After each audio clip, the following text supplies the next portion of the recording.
예수께서 총독 앞에 섰음에 총독이 물어 이르되 네가 유대인의 왕이냐? 내 말이 옳도다. 대제사장들과 장로들에게 고발을 당하되 아무 대답도 아니하시는지라. 그들이 너를 쳐서 얼마나 많은 것으로 증언하는지 듣지 못하느냐? 하되 한마디도 대답하지 아니하시니 총독이 크게 놀라워하더라. 명절이 되면 총독이 무리의 청원대로 죄수 한 사람을 놓아주는 전례가 있더니 그때 바라바라 하는 유명한 죄수가 있는데 그들이 모였을 때 빌라도가 물어 이르되 너희는 내가 누구를 너희에게 놓아주기를 원하느냐? 바라바냐? 그리스도라 하는 예수냐?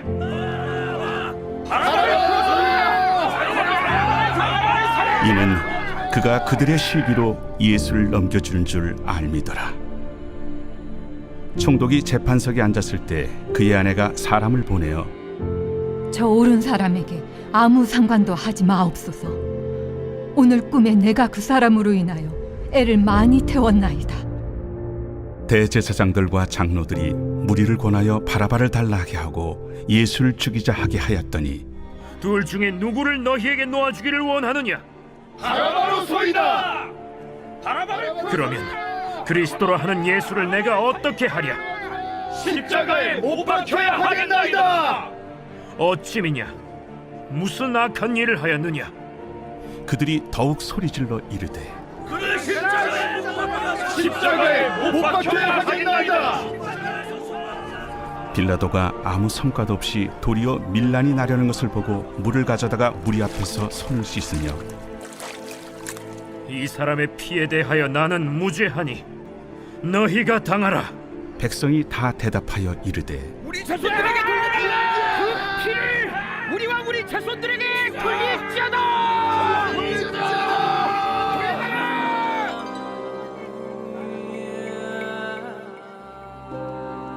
이에 바라바는 그들에게 놓아주고 예수는 채찍질하고 십자가에 못 박히게 넘겨주니라. 이에 총독의 군병들이 예수를 데리고 관정 안으로 들어가서 온 군대를 그에게로 모으고 그의 옷을 벗기고 홍포를 입히며 가시관을 엮어 그 머리에 씌우고 갈대를 그 오른손에 들리고 그 앞에서 무릎을 꿇고 희롱하여 이르되 유대인의 왕이여 평안할지어다.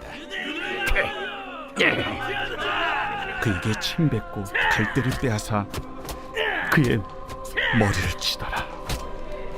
희롱을 당한 후 홍포를 벗기고 도로 그의 옷을 입혀 십자가에 못 박으려고 끌고 나가니라. 나가다가 시몬이란 구레네 사람을 만나매 그에게 예수의 십자가를 억지로 지어가게 하였더라. 골고다 즉 해골의 곳이라는 곳에 이르러 쓸개탄 포도주를 예수께 주어 마시게 하려 하였더니 예수께서 맛보시고 마시고자 하지 아니하시더라. 그들이 예수를 십자가에 못 박은 후에 그 옷을 제비 뽑아 나누고 거기 앉아 지키더라. 그 머리 위에 이는 유대인의 왕 예수라 쓴 죄패를 붙였더라. 이때 예수와 함께 강도 둘이 십자가에 못 박히니 하나는 우편에 하나는 좌편에 있더라. 지나가는 자들은 자기 머리를 흔들며 예수를 모욕하여 성전을 헐고 사흘에 씻는 자여, 네가 만일 하나님의 아들이거든 자기를 구원하고 십자가에서 내려오라. 그와 같이 대제사장들도 서기관들과 장로들과 함께 희롱하여 그가 남은 구원하였으되 자기는 구원할 수 없도다. 그가 이스라엘의 왕이로다. 지금 십자가에서 내려올지어다. 그리하면 우리가 믿겠노라. 그가 하나님을 신뢰하니 하나님이 원하시면 이제 그를 구원하실지라. 그의 말이 나는 하나님의 아들이라 하였도다. 함께 십자가에 못 박힌 강도들도 이와 같이 욕하더라. 제6시로부터 온 땅에 어둠이 임하여 제9시까지 계속되더니 제9시쯤에 예수께서 크게 소리질러 이르시되 엘리 엘리 라마 사박다니. 이는 곧 나의 하나님 어찌하여 나를 버리셨나이까 하는 뜻이라. 거기 섰던 자 중 어떤 이들이 듣고 이 사람이 엘리야를 부른다. 그 중에 한 사람이 곧 달려가서 해면을 가져다가 신 포도주에 적시어 갈대에 깨어 마시게 하거늘 그 남은 사람들이 가만두라. 엘리야가 와서 그를 구원하나 보자. 엘리, 엘리, 라마 사박다니. 예수께서 다시 크게 소리 지르시고 영원히 떠나시니라.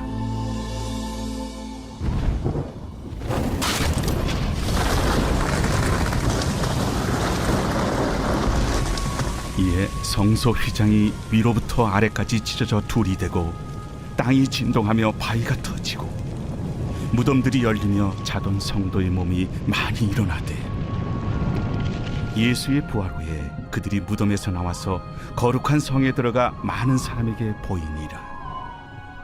백부장과 및 함께 예수를 지키던 자들이 지진과 그 일어난 일들을 보고 심히 두려워하여 이르되 이는 진실로 하나님의 아들이었도다.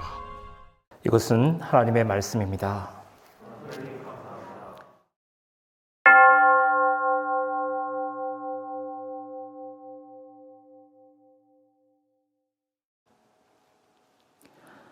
여러분 혹시 자소서, 즉 자기소개서를 써보신 적이 있으십니까?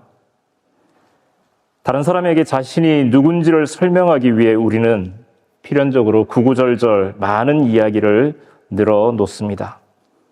많은 이야기를 풀어놓지만 여전히 자신을 드러내고 이해시키는 데는 부족함을 느끼곤 합니다. 오늘 예수님은 당신이 누구신지 묻는 질문에 대해 답을 하셔야만 했습니다. 하지만 많은 이야기를 늘어놓지 않았습니다. 애써 설득하려 하지도 않았습니다. 오히려 침묵으로 말씀하고 있습니다. 왜 예수님은 자기를 고발하는 사람들 앞에서 변명이나 자기 변호 대신 침묵으로 일관하셨을까요? 불과 며칠 전 예수님은 많은 사람들의 환호성 속에서 예루살렘으로 들어오셨습니다. 그때 모인 사람들은 예수님을 소리 높여 칭송하며 자신들의 구원자로 외쳤습니다. 하지만 지금은 어떻습니까? 정반대의 소리가 들려오고 있습니다.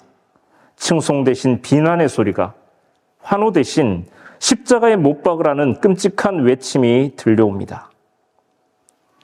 예수님은 핏대를 높여 자신을 고발하는 대제사장들과 장로들 앞에서 묵묵히 침묵으로 응답하십니다.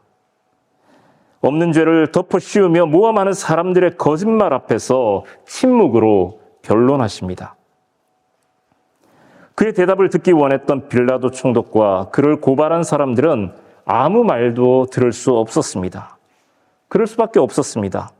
예수님은 그들의 질문에 응답하고 있지 않았기 때문입니다. 예수님은 당신을 향한 더 큰 질문 앞에 서 있었습니다. 그 질문에 답하고 있었습니다. 고난의 쓴 잔을 내미신 하나님. 그러나 이것이 하나님의 뜻이라면 이 쓰디쓴 고난의 잔도 피하지 않겠다는 그 대답을 입으로 나오는 말이 아닌 온 몸으로 들려주고 있었습니다. 소리가 아닌 침묵으로 말씀하고 있습니다. 그 묵직한 침묵의 소리가 빌라도의 법정을 가득 메우고 있었습니다.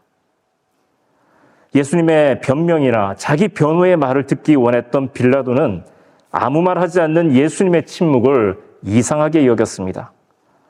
예수님은 이미 충분히 대답하고 있었지만 빌라도는 그 응답을 듣지 못했습니다. 예수님이 누군지 몰랐기 때문에, 예수님을 향한 하나님의 요구를 알지 못했기 때문에 끝내 그 답을 들을 수 없었습니다. 여러분들은 어떠신가요? 예수님의 침묵 가운데 무슨 소리를 듣고 있으신가요? 우리도 예수님께 우리에게 뭔가 말씀해 주시기를 항상 기다리고 있습니다. 내 문제에 속 시원한 해답을 내려주시기를 기다립니다. 그런데 뜻밖의 주님의 침묵에 당황할 때가 있습니다. 아니, 분명히 대답해 주셨지만, 말씀해 주셨지만 내가 원하는 답이 아니었기 때문에 우리는 그 답을 침묵으로 해석하곤 합니다. 예루살렘 사람도 그랬습니다. 그들은 예수님이 예루살렘에 들어오실 때 큰 환호성으로 예수님을 환영했습니다. 호산나 다윗의 자손이여 찬송하리로다 주의 이름으로 오시는 이여. 이 호산나라고 하는 뜻은 주께 간구합니다. 우리를 구원하소서라고 하는 뜻을 가지고 있습니다. 이들은 예수를 자신들의 문제로부터 로마의 압제로부터 구원해 줄 메시아로 바라보았습니다. 하지만 예수님이 일주일 동안 예루살렘 성전을 드나드시면서 보여주신 그 모습은 그들의 기대와 무척이나 달랐습니다. 사람들을 선동해서 로마에 대항하려고 하는 움직임도 보이지 않았고 많은 사람들이 보는 앞에 큰 기적을 일으키지도 않으셨습니다. 어떤 사건이 일어나리라고 잔뜩 기대했던 사람들에게 예수님의 이름은 점점 매력을 잃어가고 있었습니다. 그들에게는 차라리 폭력으로 유명해진 바라바가 더 흥미진진하게 다가왔습니다. 아이러니하지만 바라바의 이름도 예수입니다. 예수라고 하는 이 여수아라고 하는 이름은 구약에 나오는 여호수아의 이름에서 비롯되었습니다. 그래서 당시에는 굉장히 흔한 남자 이름이었습니다. 우리가 예수님을 굳이 나사렛 예수라고 부르는 까닭도 당시에 예수라고 하는 이름을 가진 사람들이 많았기 때문에 나사렛 출신의 예수라고 하는 뜻에서 부르게 되었다지요. 명절에 한 사람을 사면하는 그 권리를 두고 어느 예수를 선택하겠느냐라고 하는 빌라도의 질문에 백성들은 나사렛 예수를 외면하고 바라바라 하는 예수를 선택합니다. 자신들의 입맛에 더 맞는 예수를 선택한 셈이죠. 유대인들은 바라바를 선택했습니다. 아마도 그들은 예수라고 하는 이름에서 구약의 여호수아 장군처럼 자신들을 이방인들과의 싸움에서 승리를 이끌어줄 그런 영웅을 기대했는지도 모르겠습니다. 아무튼 저마다 서로 다른 셈법 속에서 예수님의 이름은 철저히 외면당했습니다. 그들은 예수님을 버렸습니다. 대제사장들과 장로들의 부추김이 있었다고는 하지만 예루살렘 백성들의 태세 전환은 너무나도 신속했습니다. 기대가 컸던 만큼 실망도 컸었나 봅니다. 그런데 무엇보다도 예수님의 십자가 처형에는 사람들의 열심이 한 몫을 차지했습니다. 열일을 다 제쳐놓고 예수를 꼭 죽이고야 말겠다라고 하는 대제사장들과 장로들의 열심이 돋보입니다. 그 열심은 자신들의 기득권을 지키기 위한 사심 가득한 열심이었습니다. 하지만 사람들에게는 예수가 신성 모독죄를 범했기 때문에 하나님을 위한 의로운 분노로 일어선 종교적인 열심으로 보이도록 잘 포장을 했습니다. 부지런한 것도 좋습니다. 그러나 그 열정이, 그 열심이 빗나간 열정이요 열심일 때가 있습니다. 자기의 욕심을 채우기 위한 열심은 때론 다른 사람들의 것을 빼앗아 자기 것을 채움으로 완성되기도 합니다. 그런 열심, 그런 열정이 문제가 됩니다. 사실 이스라엘 백성들도 그 열심의 피해자들이었습니다. 패권을 장악하기 위해 무력으로 그들을 지배하고 있는 로마 제국의 열심이 그들을 짓누르고 있었습니다. 로마 황제에게 바치는 세금을 내기 위해 그들은 착취를 당하고 있었습니다. 그런 처지를 이용해서 자기의 지위와 재산을 유지하고 불려가는 종교 지도자들의 열심이 그들을 이리저리 휘두르고 있었지만 그들은 자신들이 속고 있다라고 하는 사실조차 모른 채 그들의 주장에 동조해서 예수를 십자가에 못 박으라고 외치고 있습니다. 마치 예수를 십자가에 못 박으면 자신들의 모든 문제가 다 해결되는 것처럼 자신들의 억울한 그 한을 조금이나마 보상받을 수 있는 것처럼 여겨졌기 때문일까요? 엉뚱한 방향으로 열심히 달려가고 있는 이스라엘 사람들의 열심은 예수님을 십자가에 못 박았습니다. 오늘날 또 종교적인 열심에 가득 찬 기독교인들을 많이 만날 수 있습니다. 그들 나름대로 분명한 확신과 신념을 가지고 행동합니다. 그런데 때론 그 행동들이 예수님을 십자가에 못 박는 결과를 낳기도 합니다. 전도의 문을 닫고 사람들의 영혼을 엉뚱한 방향으로 인도하기도 합니다. 그렇습니다. 우리들의 열심만으로는 부족합니다. 올바른 방향이 전제되어야 그 열심이 비로소 빛을 발할 수 있습니다.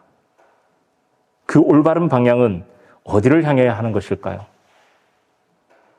올바른 방향을 묻는 사람들은 예수님이 걸어가신 길, 그 길의 방향을 바라볼 필요가 있습니다. 그 길을 뒤따라야 합니다. 사도 바울은 빌립보 교회에 편지하면서 예수님이 어떤 길을 걸어가셨는지를 분명히 보여주고 있습니다. 빌립보서 2장 6절로 8절 말씀을 세번역 성경으로 읽어보겠습니다. 예수님은 하나님의 모습을 지니셨지만 억지를 쓰지 않으셨네. 하나님과 동등하게 되시는 것에 오히려 자신을 비우셔서 종의 모습을 취하셨네. 자기를 낮추셔서 죽기까지 순종하셨네. 십자가에서 죽기까지. 예수님은 체험이 아닌 비움의 삶을 사셨습니다. 높아지기를 애쓰기보다는 종과 같이 섬기며 낮아지는 길을 택하셨습니다. 이것이 예수님이 택하신 하나님의 열심입니다. 사람을 구원하기 위한 하나님의 열심은 예수님이 십자가의 길에서 흘린 피와 땀과 눈물에 아로새겨져 있습니다. 그 길은 자기 자신을 위한 길이 아닙니다. 타인을 위한 길이었습니다. 자기 사람들만을 위한 길이 아니었습니다. 오히려 자신을 알지 못하고 여전히 죄인의 자리에 머물러 있는 사람들, 죄로 물든 이 세상과 이 세상 사람들을 위한 거룩한 행진이었습니다. 그리고 예수님은 당신을 따르는 제자들, 모든 그리스도인들에게 자기 십자가를 지고 나를 따르라고 말씀하십니다. 자기의 행복을 추구하는 삶을 사는 것은 누구나 할 수 있는 일입니다. 그러나 타인을 위해 살아가는 삶, 그것을 위해 불편과 고통을 감내하는 삶을 살아가는 것은 아무나 할 수 없는 일입니다. 한 개인의 큰 결심이나 결단으로 혹은 인류애를 가지고 섣불리 뛰어들 수 있는 일은 아닙니다. 예수님의 제자들도 십자가 아래에서 그 길을 함께 가지 못했습니다. 용기를 내지 못했습니다. 십자가 앞에선 오히려 자신의 한계, 자신들의 비겁함과 용기 없음을 확인할 수밖에 없었습니다. 그것이 제자들의 현주소였고 그들의 민낯이었습니다. 그들은 그것마저 비워내야만 했습니다. 자기 자신들에게 남아있던 믿음이라고 여겨졌던 것, 그 밑바닥까지 모두를 비워내야만 했습니다. 십자가 앞에서 그들은 빈털터리가 되었습니다. 가장 낮아져야 했습니다. 그래야만 비로소 하나님의 은혜를 담을 공간, 그것이 그들에게 마련될 수 있었기 때문입니다. 그제서야 비로소 자기의 능력이 아닌 하나님의 은혜가 그들을 채울 수 있었기 때문입니다. 비울 때 비로소 채워질 수 있습니다. 내려놓을 때 비로소 가질 수 있게 됩니다. 십자가를 질 때 우리는 비로소 자유로워질 수 있습니다. 이 지독한 역설이 기독교의 본질을 가장 잘 드러내주고 있습니다. 이 역설을 우리 삶에서 제대로 구현해낼 때 우리는 예수를 세상에 제대로 보여주고 전할 수 있습니다. 그런데 우리는 어느새 세상의 논리에 따라 이 역설을 피하려고 애를 씁니다. 낮아지기보다는 높아지기를 원하고 사랑하기보다는 사랑받기를 더 원합니다. 가난해지기보다는 부유한 삶을 더 원합니다. 부유한 삶을 위해 다른 사람을 제치고 밟아야 하는 경쟁도 마다하지 않습니다. 그리고 그렇게 이룬 성과를 하나님의 축복으로 여기며 감사를 합니다. 이런 눈으로 예수를 바라볼 때 예수가 어떤 사람으로 보일까요? 지독하게도 현실 감각 떨어지는 실패한 구세주처럼 보이지 않겠습니까? 십자가를 따르는 사람들은 많습니다. 그러나 모두가 같은 길을 걷고 있는 것은 아닙니다. 비아 돌로로사, 십자가를 지고 골고다에 오르신 예수님 주위로 많은 사람들이 함께 그 길을 올랐습니다. 하지만 그들은 각자 다른 입장, 다른 생각을 가지고 십자가의 길을 걸었습니다. 무겁게 십자가를 지고 그 길을 걸었던 예수님이 있는가 하면 마침내 이겼다라고 하는 성취감에 들뜬 대제사장들과 장로들, 그리고 예수를 십자가에 못 박으라고 외쳤던 무리들도 지금 예수님과 함께 그 십자가의 길을 오르고 있었습니다. 하지만 그들은 십자가에 못 박히는 예수를 구경하기 위해 그 길을 걷는 사람들이었습니다. 예수의 십자가 처형을 집행하기 위해 십자가 주위를 호위하며 걷는 로마 군인들도 있었습니다. 이들은 처음부터 끝까지 누구보다 가까이 십자가 근처에 머물러 있던 사람들입니다. 그러나 적어도 십자가의 길을 걷는 그 순간만큼은 예수님과 같은 길을 걷는 사람들은 아니었습니다. 오늘날도 마찬가지입니다. 사람들이 사는 동네 어디서나 높이 솟은 십자가 종탑을 볼 수 있습니다. 한두 군데가 아닙니다. 수많은 교회와 수많은 교인들을 우리 주변에서 쉽게 찾아볼 수 있습니다. 그러나 정말 그 모두가 예수님과 함께 십자가의 길을 걸어가고 있는 사람들일까요? 혹시 십자가를 구경하거나 예수를 십자가에 못 박는 사람이 되어 즐거움으로 혹은 의무감으로 그 길을 걸어가고 있는 것은 아닌가요? 그 십자가의 무게는 나 몰라라 상관 않고 살아가는 것은 아닌지 두렵기만 합니다. 이번 한 주간 우리는 고난주간을 맞이합니다. 어떻게 보내면 좋을까요?